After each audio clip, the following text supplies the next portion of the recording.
Ladies and gentlemen, welcome to episode number 15 of the Corcoran Cap, the podcast.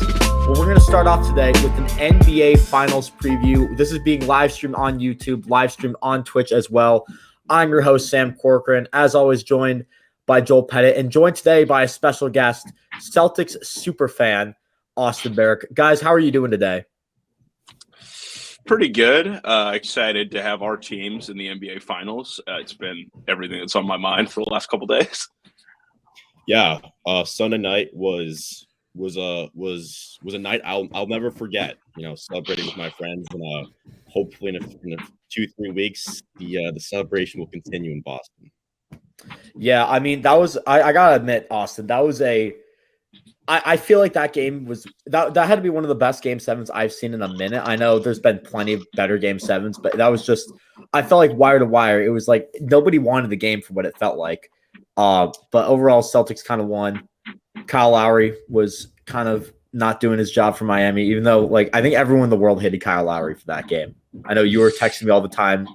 I hate Kyle Lowry. I hate Kyle Lowry. He was just like messing it up for Miami as well.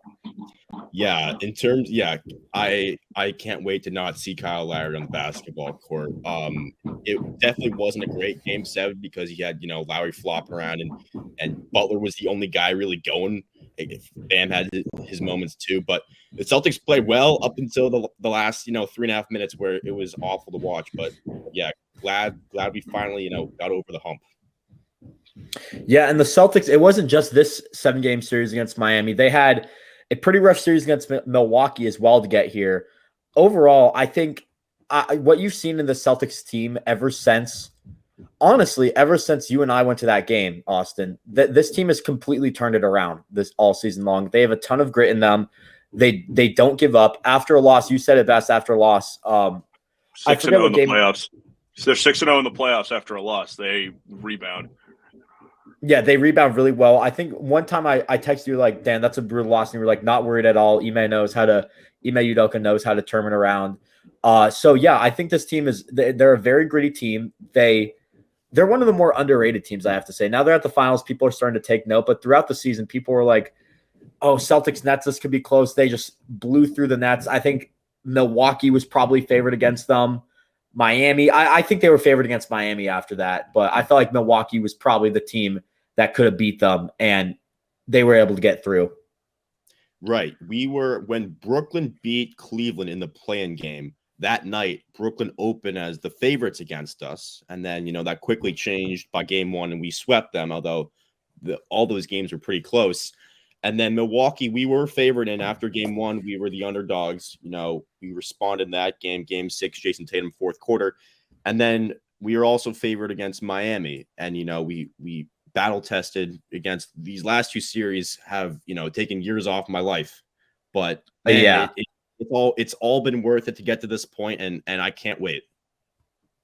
Yeah, overall, I mean, it was a great run from Boston in the playoffs, and I think, they're here. I think they deserve to be here. And so do the Warriors. I think, Joel, obviously, you and I have been watching every game this postseason. Yep. It's safe to say they kind of breezed through the Western Conference. Maybe besides the Memphis series. The Memphis series was a bit rough, but they breezed through Denver. Dallas was probably the easiest series they had. Memphis was a bit rough, but they got over that hump. And it really didn't look like at any point against Memphis that they were not going to win that series. It really looked like that was their series from the get-go. Yeah, we got a little fortunate, I feel like, especially with Dallas and Denver playing heliocentric offenses. Everything for those teams run through Jokic and Luka respectively, and that's a lot easier to guard because less attention has to be paid to other guys. You just got to focus on slowing one guy down and making one guy work. Memphis is more of a collected team, and their perimeter defense is a lot better, so I think that is more of a better blueprint of how we're going to be tested against Boston, because I think Boston's obviously more talented, but it's similar in that they're a deep team in that they have 3 or 4 guys that can make something happen offensively as opposed to just the one guy. And they play rugged defense even better than Memphis. Yeah, and I mean, I think this team, I know we've been kind of saying it throughout the playoffs that the other teams we've been playing aren't that deep. This Boston team is deep. They have guys off the bench that can do well. Their starting lineup has been playing, just grinding it out all game. And they have the stamina and the strength to do it. This is what is this, Austin? Is this Tatum's third or fourth Eastern Conference Finals, something like that? This is Tatum's third. It's Celtics fourth. Celtics fourth, yeah. Smart's been in four. It's the bubble. This one, 2018, and then 2017, which was an awful team. That was the one where Isaiah Thomas was hurt. Yes, we had Jay Crowder, Avery Bradley, probably like Amir Johnson starting. It was unbelievable. Gerald Green was on that team. Yes, Gerald Green. Yeah, in the Bulls series when we were down to also Rondo getting injured. But Sam, you made it. I don't think that we're necessarily like a deep team. Like kind of played 7 guys. He took out Pritchard and Tice in the Heat series. Probably concerned about the defensive matchups. I expect that both of them will play in this Warriors series, especially if Peyton comes back for you guys to throw Pritchard like that kind of matchup. Pritchard did play a lot in the game that we went to. Yes, the game we went to. Yeah, we all kinds of clowns were on display for the Celtics. That was in the height of the COVID breakout. Enes Kanter, Josh Richardson. Your guy, Romeo Langford started. I know that was crazy. Yeah, and then he got traded. Yeah, I think I want to circle back to Joel's point though. He made a good point about. By the way, I was completely wrong about the Mavericks. I thought that they could take you guys. But yeah, it was pretty clear early on that you guys really do well against, as Joel said, a heliocentric offense. Memphis, I thought, would give you more of a test. I know they had like your number in previous years. I know they beat you guys in the playing game last year, and then game, what was it, 5? They won, but they were up by 55 points at one point. And in game 6, I was watching, you guys were turning it over. I'm like, man, like this Memphis team is kind of taking you to the brink. But I think from the point that you guys haven't lost to, when you're healthy, you haven't lost to any team besides LeBron in this whole like that's crazy to me. And I think you guys should be rightfully favored in this series. Yeah, absolutely. And I think you brought up the turnover point, and I think I'm not going to segue into the Warriors keys yet because I want to talk about the other Warriors Celtics matchup in March, but the turnovers have been killing us throughout these playoffs. And I think, Joel, you can attest to that has been our downfall at some points. It's our kryptonite. Part of it is just a symptom of the offense we run. It's a motion offense, and it's a lot more variance for, passes being astray, tougher passes to make. But yeah, there have been games in these playoffs where it's just like painful. The quality of turnovers and the amount. It's like that they are our biggest form of kryptonite. They're what kills us the most. 100%. And I want to talk. We talked a lot about that game in Boston, but let's talk about the game in Golden State. This happened on March 16th, where Marcus took out Steph. This is the game where Marcus Smart took out Steph Curry. So, and looking at the box score, Jordan Poole led the Warriors that night there was only 2 double-digit scores for the Warriors that night. Jordan Poole and Klay Thompson. You didn't have Steph Curry. They had to play basically every bench player, where Quindary Witherspoon got 15 minutes. Spoon, yeah, our boy. And Draymond was out, right? I think Draymond played 22 minutes. Oh, Draymond was back. I was wrong. Mm-hmm. That was right after he'd come back. Yeah, this is one of his first games back. Meanwhile, for Boston, you said it, Peyton Pritchard could be a key factor in this series. 18 minutes, 10 points against us off the bench. One of 4 double-digit scores, including Tatum, Brown, and Smart having 20+. You got solid. Over Grant Williams had an off night. He didn't play in the first game as well. So it'll be interesting to see what he does in this final series now that he's back, now that he's fully healthy.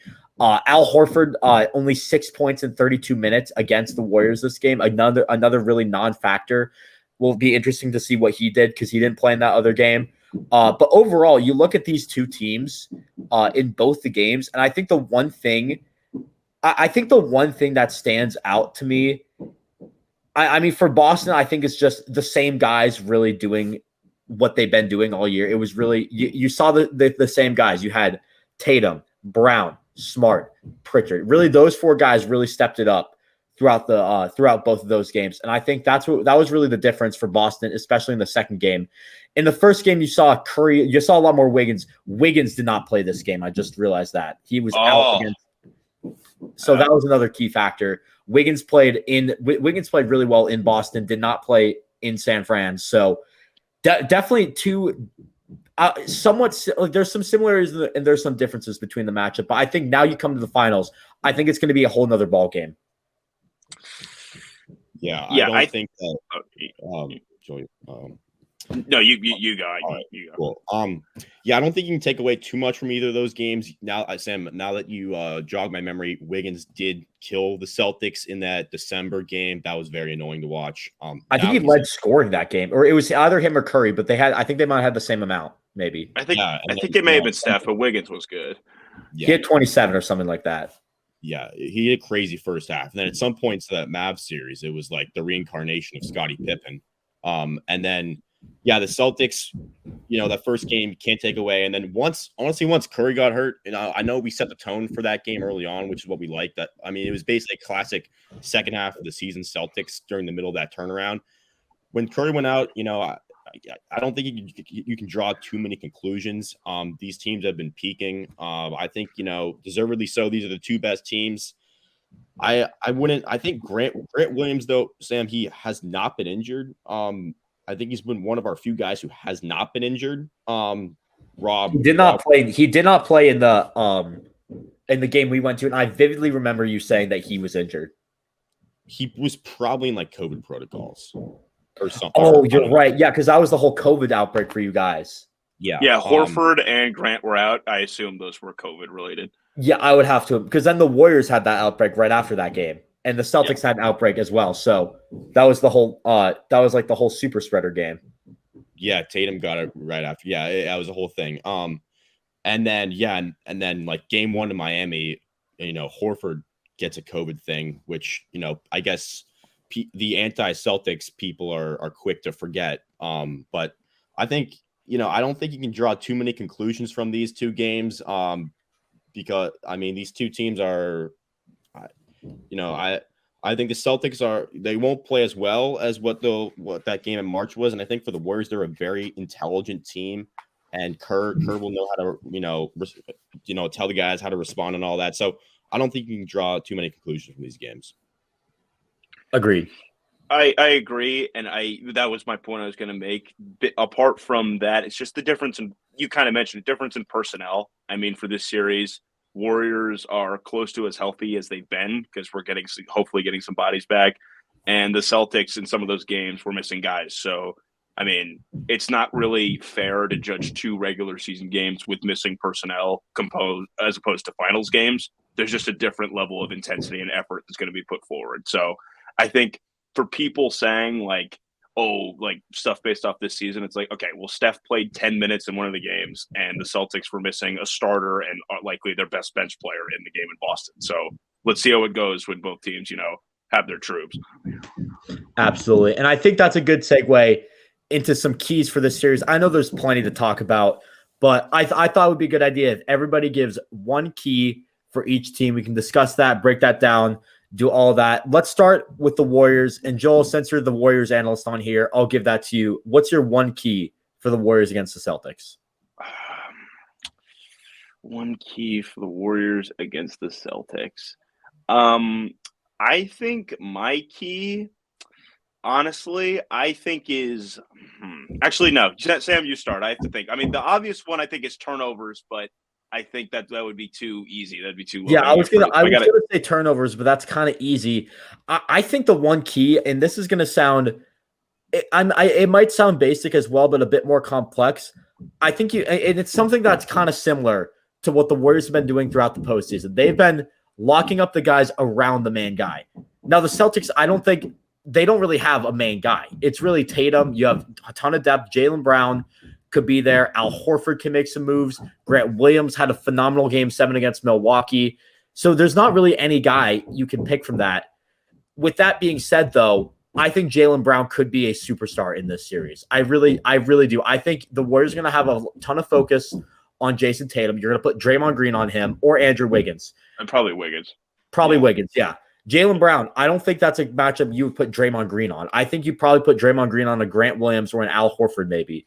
And I think overall you're going to have Klay Thompson or Steph Curry or Jordan Poole lock up Jaylen Brown. And that's going to be my key to the series. As part of something I've been preaching all postseason long, where it's locking up the primary options, I think you have to keep a special eye on Jaylen Brown.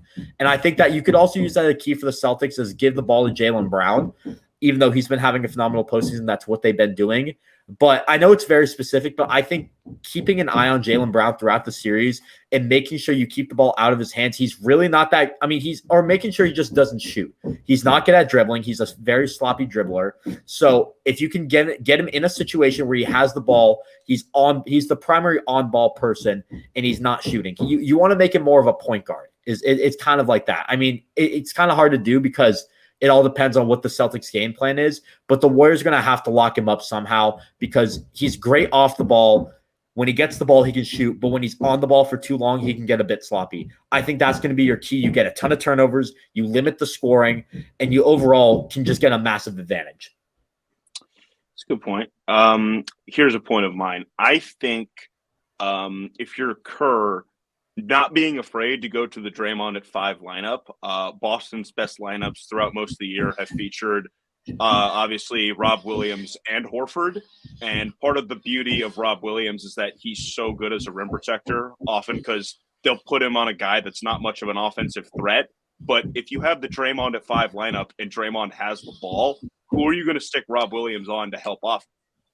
If Draymond has the ball, you don't want to put Rob Williams on the ball because Draymond could likely get by him.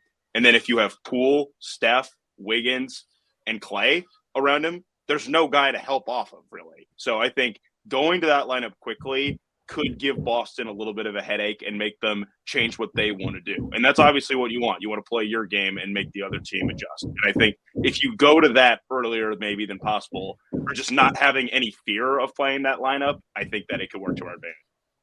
Now, before I let Austin talk, I just see a comment right here. Has anyone compared you to Derek Carr? Derek, what? Or maybe they're talking about Joel, I guess. I mean, I don't think either of us particularly look like Derek Carr. I mean, the fact that I mistook Austin for that. I mean, I think it's just more Joel. I usually have Joel on, which is why I assumed Austin, but thought I'd bring that up. Interesting. I mean, if I were a professional quarterback like Derek Carr, awesome. But look, you guys both make good points. Joel, the Robert Williams point is key because Ime will recognize that and he'll take him out. And also, Rob's been injured this entire playoff series. Remember, he entered the playoffs on a meniscus tear. He's been in and out. Like literally every time he lands off of like one of his alley-oops or a shot block, I'm scared. Like I'm so nervous for him. I'm like a protective father. Like Rob, please don't get injured, but he always does. And so I think that's where you put Grant Williams on Draymond. To your point, Joel.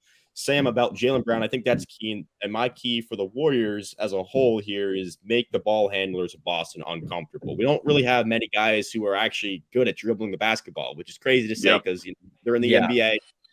If I'm the Warriors, if I'm Steve Kerr, and he's a smart guy, smart coaching staff, I'm having you guys look at the tape of what Wesley Matthews and PJ Tucker did to our ball handlers early on in those series. And also what Gabe Vincent did to Derek White, making him uncomfortable. And we're at our worst. Derek White did not look very good against Miami. Who? He in the later in the series, White looked a lot better. In game 6 and 7, he was not bad. Game 6, Derek White was almost the hero if we had won that game. Oh, yeah. He hit the 3 to put them up. I think it was 97-94 with like 3 minutes left. And watching that, I'm like, oh, Boston's going to win. I was like, wow. Mm-hmm. Yeah. Right. Yeah. As a Celtics fan, even when he hit that, I knew we were probably going to lose. But yeah, just make our ball handlers uncomfortable. I think that's where Pritchard can probably play a little bit more. Even Tatum, he's a tighter handle than Brown, obviously, but when he gets into traffic, that's where it's tough. And the help defense of these playoff teams has been crazy on Tatum. That's why you've seen like some of these halves, he doesn't shoot as much. He has to facilitate and make those plays. You saw the end of the Miami game on Sunday. They were doubling him right away. They were just doubling him right away and making him get rid of the ball. It's the same. Teams do it with Steph often. It's like trap him, almost close to the corner of half court, and then it's just he makes the smart pass. He just gets rid of it and gets his team in a spot where they play 4-on-3. But I mean, it's tough for your guy to cook when they're constantly doing that. Yeah. It's to a point where, you know, I almost trust Al Horford, you know, when we can initiate the offense kind of with him sometimes. But also if Payne comes back, that'll be another presence. But Jaylen Brown, it's an experience to watch him dribble the ball. Like when he gets up in the air, he's great. He's good at finishing, but to get to that point of finishing, he's not always that great. So and also Wiggins, seeing what Wiggins did to Luka, making his life difficult. I'm a little scared about that. So the Wiggins Draymond thing, you guys are a very good defensive team, so I'd be scared about that as a Celtics fan. Yeah, absolutely. I think Wiggins is in particular. I still think that Draymond Green is our best defensive player. But then you look at Andrew Wiggins as the guys he can lock up. I think the versatility of his defense is better than the versatility of Draymond Green's defense. And I think in situations, especially in this, where you have to lock up a guy like Jason Tatum, a guy who has the ball a lot, that's where you put Andrew Wiggins on. I think you'll probably see Draymond Green on. I would think you'd see him on Grant Williams and Al Horford. And the reason I'm saying Al Horford and not Robert Williams is I believe that Al Horford could get a lot more time in this series instead of Robert Williams. I think they want that. Yeah, they need that offensive threat. You look at the other Warriors postseason series. Steven Adams, more of a defensive guy. I mean, he didn't really do too much. Dwight Powell didn't do anything. And then Nikola Jokic, I know he's Jokic, but offensive-minded center. And he was really the guy that kept the Nuggets in the series, helped them win that one game. So I think you're going to see a lot more offensive-minded play from the Warriors because it's a team that they don't use much down low. They're a team that chucks threes. They need people. The Celtics are going to need guys that have presence on defense. Like, I mean, when we're talking defense, you don't need a guy like Robert Williams in the paint. You need to have a guy that can move around a lot. I think that's Al Horford. When the Celtics are on offense, Kevon Looney has been phenomenal on defense this series, and you're going to need a guy who can move around again. So I just think you need a match up to the Warriors well, and I think with Rob Williams, it's not going to match up as well as Al Horford, if that makes sense. Yeah, and also Rob's he's just not been healthy, which is really unfortunate because that lob presence we have is a game changer offensively. So it's unfortunate. We'll see how his knee responds here. I do like how the finals is set up where you get 3 days off every time, but between game 3 and 4. So that's nice. But yeah, that's my 2 cents there. There you go. All good keys for the Warriors, all different in some way, but overall, I think we can all agree that they're all really defensive minded keys. So yeah, overall, I think. Why is my screen loading? Are we good now? Can you guys hear me? I can hear you. Yeah. Okay, perfect. Sorry, my stream was just loading real quick. Let's move on to the Celtics. Austin, we'll start with you since you're the Celtics fan here. Why don't you give us a key for the Celtics? All right, my key I wrote down was generate good looks in critical possessions. This has been an issue that the Celtics have struggled with all season. Obviously, the first half was a mess. 18-21 start. Even in that, man, like that second half, I was watching a car crash in slow motion. I kept waiting for the Heat to take the lead.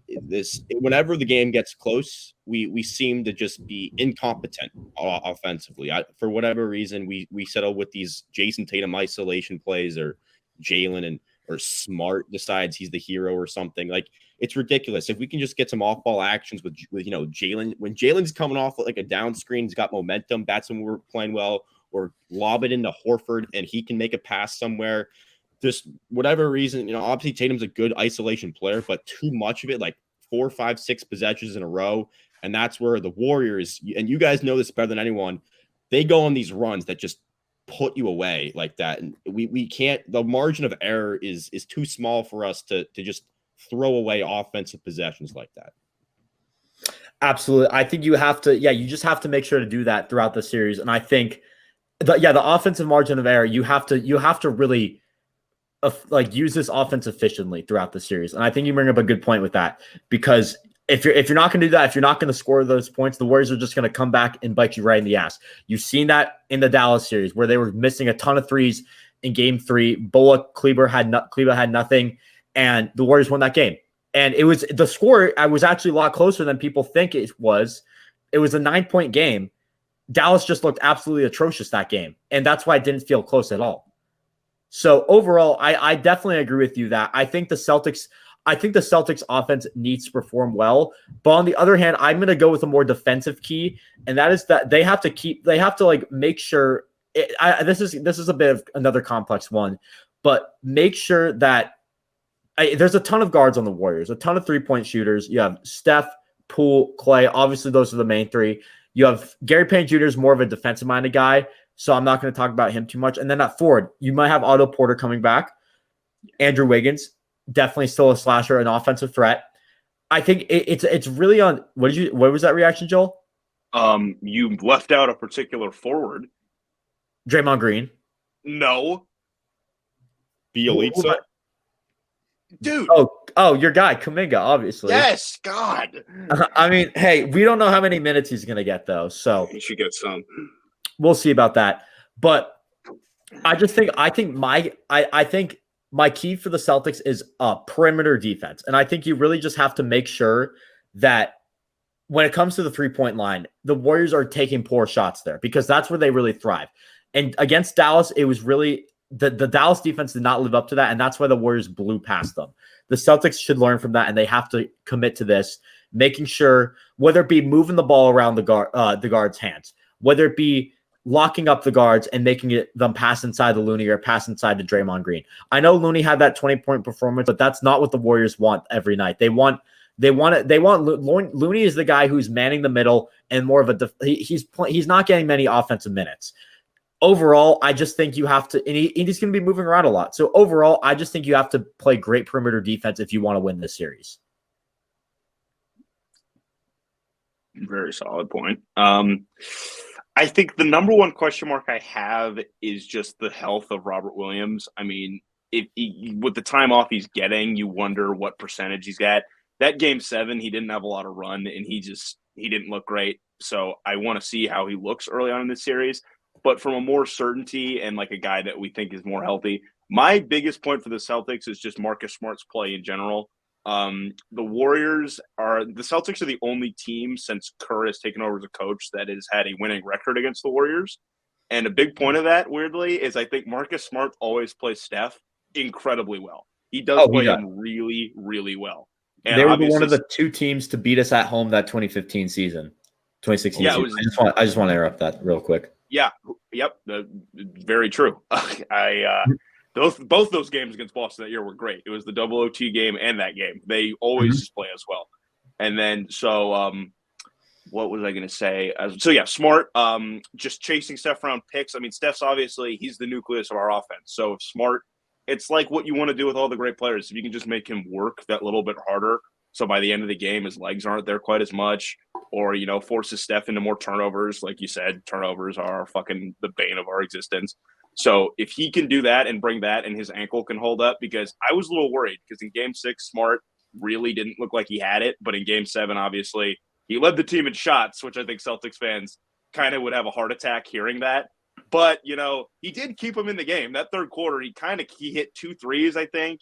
And then he had a ridiculous, little off-balance floater that did not think was going in, but he got it to drop. I mean, he's really streaky. And honestly, I think if you're the Warriors, you want to game plan that to your advantage. I think you want to try and take Brown and Tatum out of possessions and make Smart try and shoot threes to beat you. And I think that comes back to my point. If Smart's hitting 37% of his threes this series, that could be more of an issue. If he's, in the low 30s, then, advantage us. So I think Smart is the big X factor for Boston on both sides, with his ability to guard Steph and his ability to shoot them out of games and also bite you by hitting open shots. And I want to just add on to that, kind of like your game plan with Smart. And there was something you said that it kind of made me think that it made me realize that this is the one series where I don't really know how the Warriors are going to game plan against Boston. In Dallas and Denver, you really had a game plan where Luka and Jokic, obviously those are the nucleus of those offense, and you kind of make sure that they cannot work the ball around that much. I mean, Memphis, you kind of had it kind of switched up a little bit where it was you got to lock up Morant, you got to make sure I mean, you kind of just got to make sure you keep eyes on Miranda all the time. When he went out, it was really an offensive game plan, not defensive. But for the Warriors in this case, you really don't know how it's going to go. And I think Boston, it's really going to depend on how Boston game plans it. And you said with Marcus Smart, what if they might run a lot through him throughout the series on offense and defense? And I think that could be something that the Warriors aren't prepared for. So I think however Boston game plans it, it's going to be a lot of game plans switching up all the time. It's not going to be one consistent game plan. I know that's never really the case in basketball where it's one consistent game plan, but it kind of felt like it throughout the Warriors playoffs. This one, I think every game is going to be a new game. Every game is going to be a new start, and I think it's going to be a bloodbath to the end. I know you wanted to say something, Austin, so go ahead. Great points all around that I want to touch on. Like saying, like it's almost as if the Celtics are the best team you guys have played so far. I mean, every single game of these last two series for the Celtics have been different. All right. I know you Warriors, you guys have kind of like breezed through these series. We've been battle tested. And then your point about the Mavericks, I told you like that second half of game 2, I'm like, oh my God, nobody's stopping this Warriors team. That's like the epitome of basketball right there. But I just went back. I watched the highlights. It was mostly the Warriors guys, Poole, Steph, Clay even, and Wiggins just driving by the Mavs because they have bad perimeter defense. And you said the Celtics can learn from that. We're just good at that. We're just good at defense. We're good like you guys, like we'll pick up fouls and stuff. But Poole's a very finesse kind of player. I think our physicality, if the refs allow us to like play physical against them, we'll hurt them a little bit. And Joel, like your point about, the Celtics and Smart always playing the Warriors well, it's true. And I couldn't believe the stats backed it up. We've only winning team against them since we took over. The Celtics, I know you guys have home court advantage, but that's almost like in our favor. We've been worse at home. Because you guys are almost borderline historic on the road these playoffs. Yeah, I know you guys are undefeated at home, right? But we're undefeated at home, a historic homestand versus a historic road stand, I guess. Yeah. Road team, I guess. I should say team, not stand. Yeah, and it's gonna be interesting to see. I know I feel very confident you guys will take at least one of two in games 3 and 4 in Boston. I would be actually shocked if the Warriors didn't win one of those games, but. The Celtics it's the best team you guys have played. It's also, the best team we've played, although I thought the Milwaukee series was unbelievable. So I'm excited and yeah, this will be a great series. Absolutely. And I think that's a good segue into our series predictions.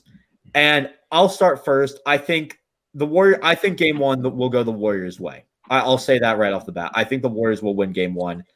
Game 2, that's really the toss-up game right there. It's gonna come down to games 2 and 5. I think is whoever wins the series. I think I see Boston winning game 3, Golden State winning game 4, and I also see Golden State winning games 2 and 5. I'm gonna go Warriors in 5. I know it's a very bold pick. Half of me wants to say Warriors in 6, and the Celtics get either game 2 or game 5. But I also here's the other thing is I don't see this series going to 7 games, but I also don't see the Warriors not closing the series out at home. And I think it's hard for me to say 6. It's too hard for me to say 7, I feel like. So I'm gonna go 5. I'm gonna go Warriors in 5. My pick's different. I know you guys definitely disagree with me, but yeah, my pick's different. You all throughout the playoffs, you've always picked like Warriors in 5. I feel like has there been I went Warriors in 5 for Denver. I went Warriors in. I think I said Warriors in 6 for Memphis. We both said Warriors in 6 for Memphis, and then I went Warriors in 4 with Dallas, and then said 5. I said it was going to be a sweep against Dallas. Oh God, I said 6, but I was closer to that. They almost swept that. Even though it's like kind of the safe pick, here's how I'm with Sam in that I think game 1. I would be surprised if we didn't win game 1. We've had a lot of time off, and it's going to be at home. I think game 2 is a big X factor game. I would not be honestly surprised if this went back to game 5 in Chase tied 2-2. And then the Warriors win, and then the Warriors win 2 in a row. That's how I'm going to say it goes, and I think we win at 6. Fair enough. I think we can close it out in Boston, and I think the reason I say that is that game 6 that Boston gave up to Miami, that was telling because that Miami team was a one-man team pretty much. I mean, Bam wasn't doing that much. I mean, Butler had, what do you have, 47? I mean, we're obviously going to be much more of a diverse offensive attack. And I think Boston, with their just kind of quips they can get late in the game, I think we can take advantage of that. Did I say quips? I meant yips. Yeah. Yes. You won't find me making a prediction, that goes back to, my awesome curse, and my friends would kill me if I make a prediction. And, we have all these superstitions going. So I won't make a prediction, but I will say this. I agree with Joel in the fact that if the Warriors do win the series, I think it's in 6 games. That's the most likely outcome. I'm very fearful of how the Celtics will play at home. I think we're 3-4 at home if you exclude the Brooklyn series. I do agree with you guys. I would be very surprised if the Warriors do not win game 1. I saw a stat in the last 26 years the home team has won game 1 23 out of 26 times. Wow. Game 2, interesting. I never knew that. The game 2 was where the Celtics have been down 1-0 these last 2 series, and against after a loss, we're the greatest team of all time. And so I think game 2, the Celtics bounce back.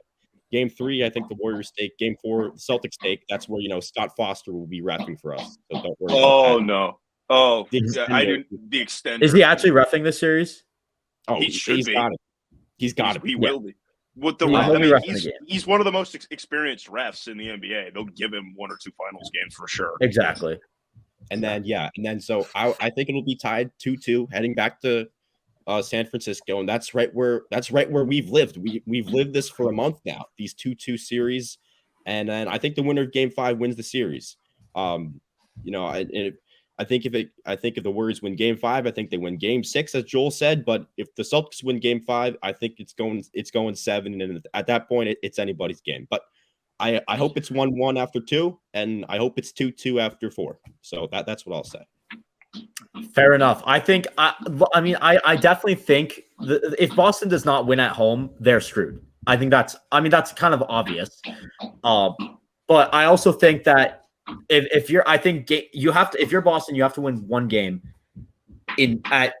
everyone has to win at least 1 or 2 games on the road if they want to win this series. No matter that's going to be the key to who wins this series, and whoever gets that first one is going to have a massive advantage going forward. Guys, thank you so much for joining this finals preview. I had a lot of fun talking basketball with you. Getting a guest on, always fun. So glad you guys enjoyed it.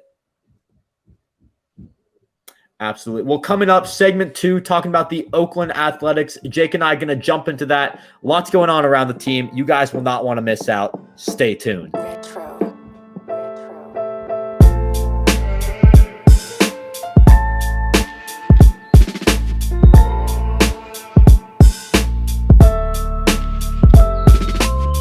Welcome back. Segment 2 on episode 15 of the Corcoran Cap. The final segment of this episode. Yes, we are only doing 2 segments today, Warriors and A's.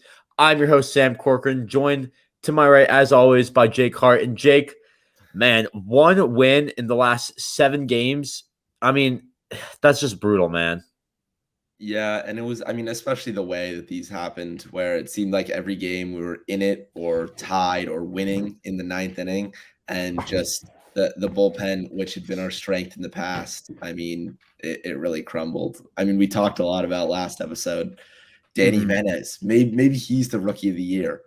Oh boy, yeah, that aged. That aged so poorly. Like that aged like milk in a 90-degree weather. It was terrible.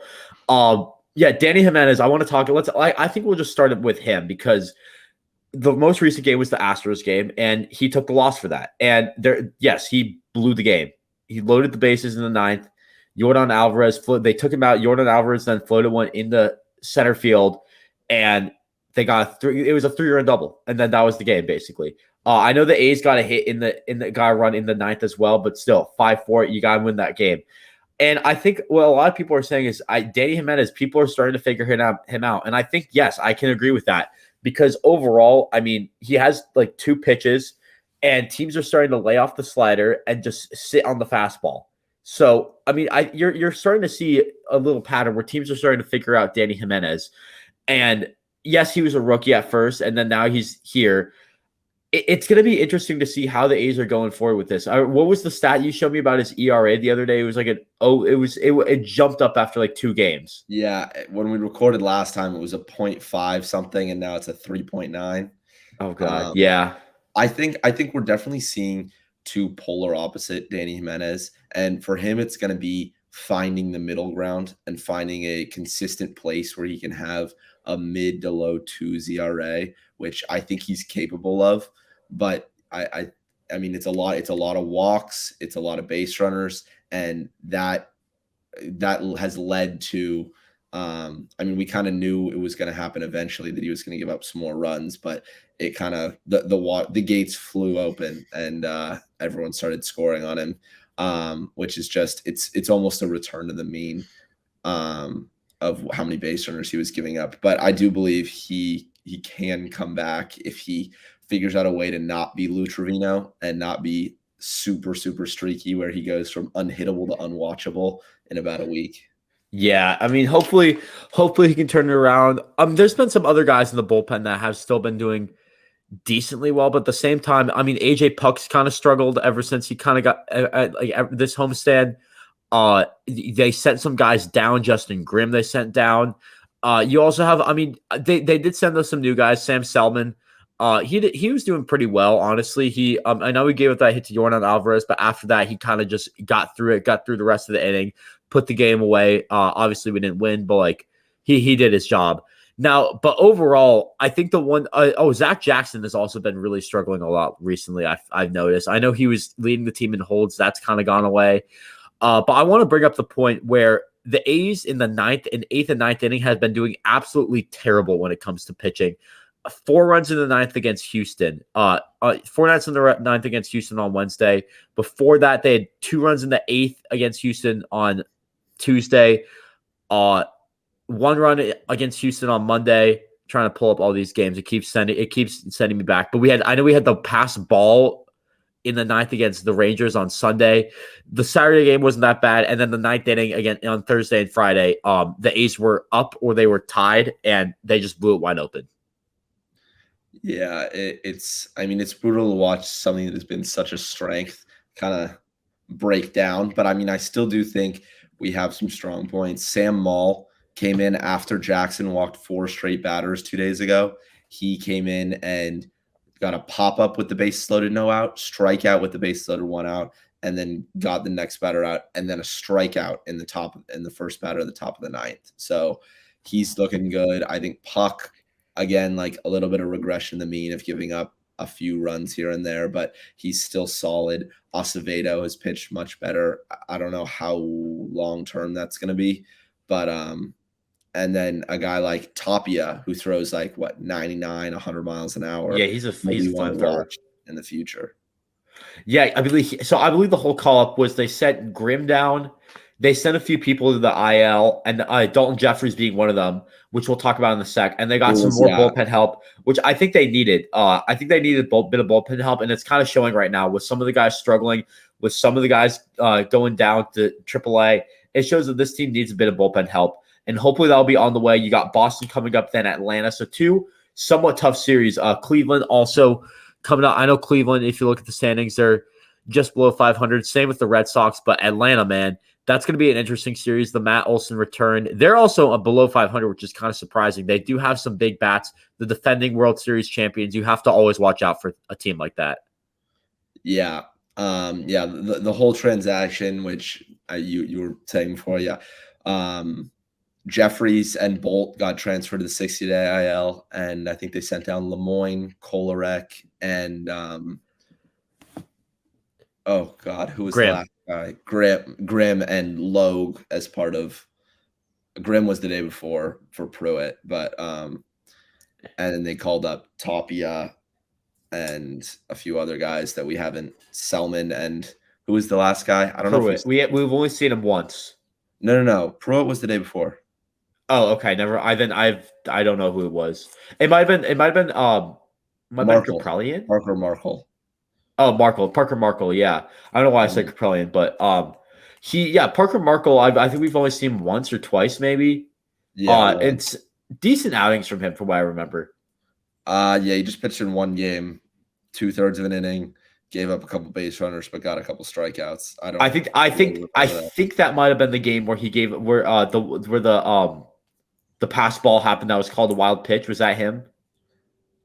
I thought he got called up after that, but he got called up after that. Okay, then never mind. He got called up on Sunday. Oh, okay, never mind then.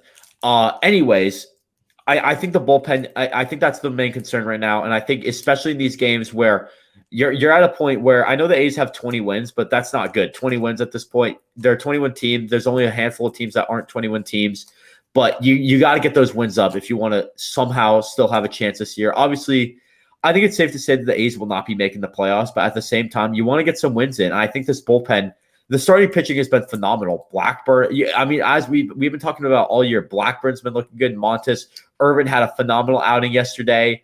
I know Caprellian's kind of been struggling a little bit. Logue has been struggling. They're going with a 4-man rotation going forward for now. They're going to figure out who their next guy is, but they're going to go Fridays Caprellian, and then they're going back to Montes, I believe. No, they're going then the Blackburn and then back to Montes. So they're using the off days. They're technically their 5th guy in the rotation.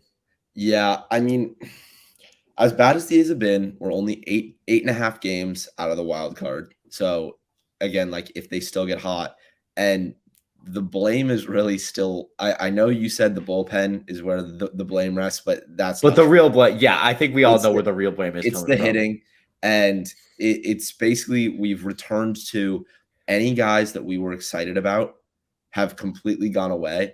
And the guys that we expected to be our like right here 700 OPS hitters that we're going to start and get the most of the at-bats are like guys like Laureano, Brown, Murphy, Andrus. They're all right there. But guys like Noisy and Barrera are starting to struggle and kind of show their true colors as not top-tier elite players that are going to stay on the team for a long time. Yeah, and I want to give credit to guys like Elvis Andrus, especially him, because he was a guy that I know a lot of people were low on. He was like, he's washed, he can't hit, but he's been doing well. I mean, he had a phenomenal game yesterday against Houston, broke up the no-hitter, got another RBI double in the 9th. He went, what did he go? He went 2 for 4. Sorry, that was Tuesday's game. He had two doubles. He had 2 doubles yesterday. He had 2 doubles the day before. And I mean, I think he had a double the day before that. So yeah, so he's had 2 doubles the last 2 games, and then he had 2 doubles in the Texas series too. So exactly. So I mean, those guys have been doing well, but then yeah, you said it. Guys like Barrera, guys like Pache. I mean, Pache we didn't really expect to be a big hitter, but still, his average is way below what you need it to be right now. He has been getting a bit more hits in, but still, you got to get more out of Pache. As well. Guys like Sheldon Noisy. And by the way, can we just talk about Sheldon Noisy's defense for a second? Oh, my goodness. It's awful. The A's need at the trade deadline, the A's need a first baseman prospect because they do not have a first baseman on their team right now. Oh, my. Yeah, the revolving door of Stephen Vogt, Jed Lowry, Bethancourt, Brown, and Noisy, I'm about done with it. Seth Brown wasn't even that good.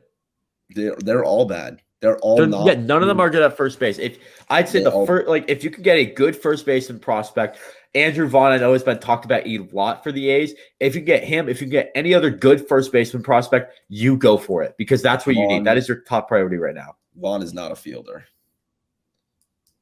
but I mean he's a first baseman. He's like a natural first baseman though. No, he's a permanent DH. Permanent DH now. Okay. He DH'd all through college. Interesting. Okay, I did not know that because I know he was drafted as a first baseman. That's what they don't list players as DH in the draft. Gotcha. Okay, that makes sense. That was his big. That was probably the reason he didn't go number 1 because he won the Golden Spikes that year. He was, I mean, tremendous at Cal, but he didn't have a position, and he still doesn't have a position. He's kind of a born to be a DH, and that's fine for the A's who really aren't hitting and. To have a guy who, I mean, we had Chris Davis at DH for a few years and it didn't really hurt the rest of our team.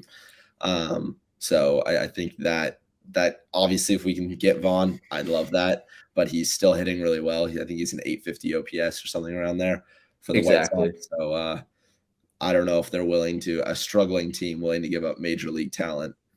Yeah, and you also can't really get another DH on this team. Now that you say that, you can't really do that because right now at DH, it's still a revolving door. Like you could have Christian Bethancourt DH, but what about Sheldon Noisy or Jed Lowry? What do you do with those guys?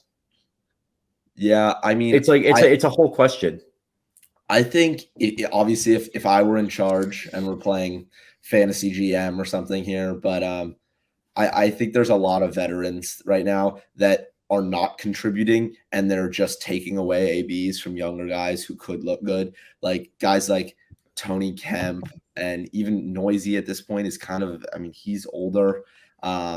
It's a struggle to watch them out there. And Jed Lowry, I mean, they're not hitting well enough where, I mean, Tony Kemp is not good on defense. And on offense, best case scenario is a bloop single. Like that's what he's going up there thinking. And it's just not good. He's hitting 240 with like a 250 slugging. I struggle to understand how he earns everyday looks. And I think it's just like when you look at the leadoff hitter, you're looking for a guy who's going to get on base and a guy who has that speed. I know he's not the best leadoff hitter. I think we can all agree that the A's have one of the worst lineups in baseball from 1 through 9. But overall, I know he's been like the entire defense has been struggling. I think you can tell right now that this team is just not special, and there's nothing really special about this team, and you're not going to see anything special come out of this team on every side of the baseball, whether it be pitching, whether it be defense, or whether it be batting. And I think like when you're hyping up Tony Kemp as a good player, I know I've been doing that, but let's be real. Tony Kemp is not an everyday player, as you just said. But for the A's, he absolutely is because he's the best guy they got at second base, and he's the best guy they got as a leadoff hitter, really. I take back the leadoff hitter thing because I think now you could stick Elvis Andrus in that role or somebody like that, maybe. But honestly, I disagree with all. I don't want to see him hit. I don't want to see him on the field. Like it's such a like it takes down the lineup so much, in my opinion. I understand that he walks a lot because he's a little guy, but like outside of that, he's providing little to nothing. Like he doesn't have any pop. He's really not fast. Like he doesn't steal bases. He's not a huge threat where it's like he's hitting, he's not going to ground into a double play. The A's don't have anyone with speed like that. And his fielding it doesn't look bad as the average fan, but he's so short and his range is so bad. It's tough to watch after going from such a stellar Gold Glove infield to having these guys out there. I mean, he and Noisy, if we could somehow package them and ship them off to like the Mexican League or something, I'm A-okay with that at this point. Just give guys in AAA a shot because this isn't working. Yeah, the A's are really gonna need to do a lot of overhaul at the trade deadline. It's now June, so you're 2 months away from that. But you may see some trades even before then. I would not be surprised if a team needs pitching so badly they would get one of our starting pitchers. If a team really needs a bat, if Elvis Andrus can keep it up, maybe you go for Elvis Andrus. You're going to see a whole overhaul of this team towards the trade deadline. That's what I'm looking at right now, and I think the A's are just in full rebuilding mode. I think the only untouchables. I know we're going to be talking about the trade deadline all the time, but I think the only untouchables as of now for this team, and there aren't many, but I think the only two untouchables at this point in time I would go with are Christian Pache, Luis Barrera, any of our top 25 prospects, and I would also slide in Paul Blackburn or Cole Irvin, one of those two pitchers, because they're still young. They still have some time. So. I think if a team comes knocking for Irvin or Blackburn, they're gone. In my opinion, I think, you nailed it on the head with Christian Pache and the prospects. I think you talk about a guy like Seth Brown. I don't think he's going to be traded just because he hasn't shown his full potential, and they know that his value is, in my opinion, is greater than what he's shown on the field this year. It is. That's correct. So unless some team sees that as well, I don't see him getting traded. And then you talk about a guy like Steven Piscotty that's so valuable to the clubhouse and to the area of Oakland. But I mean, outside of that, I'm happy to see anyone go really at this point, just because I know our time frame is 3 years off, and Paul Blackburn is not a 3 years from now pitcher. Honestly, he's pitching well right now, and that's about it. I think AJ Puck is probably another one that we're not going to trade. Oh yeah, definitely not going to trade him just yet. I don't know what the contract situation is, but maybe I think Acevedo's probably with us for a bit. You're going to need to keep some of your bullpen aces at least. You can't just be blowing every game open. Yeah, I don't know. I struggle to say anyone else just because like they're not off the table. Just no team wants them. Like, yeah, no team is out here going to trade for Tony Kemp right now just because he is like negative wins above replacement. There's no point in you have to put him in like a package for somebody. Yeah, exactly. But it's hard to do those things when you're talking about the clubhouse chemistry and things like that, where Andrus and Lowry and Vogt and these veterans like Kemp are probably more valuable than the young people that they're looking to trade. Absolutely. It's just been a whirlwind of a season for the A's, and I think it's just going to be that way for the rest of the season. 100%. That is going to do it for episode 15 of the Corcoran Cap. Guys, make sure to follow Joel on Twitter. Joel was the only one who had a Twitter handle this one, at Joel Pettit 10, and Austin at Austin_Barrick, the two guests for the Warriors. Jake, I don't even need to mention your Twitter situation. People know it by now. But anyways, guys, thanks for tuning into the Corcoran Cap episode 15. We'll be off next week, but we'll be back for episode 16 soon, and I will see you guys then.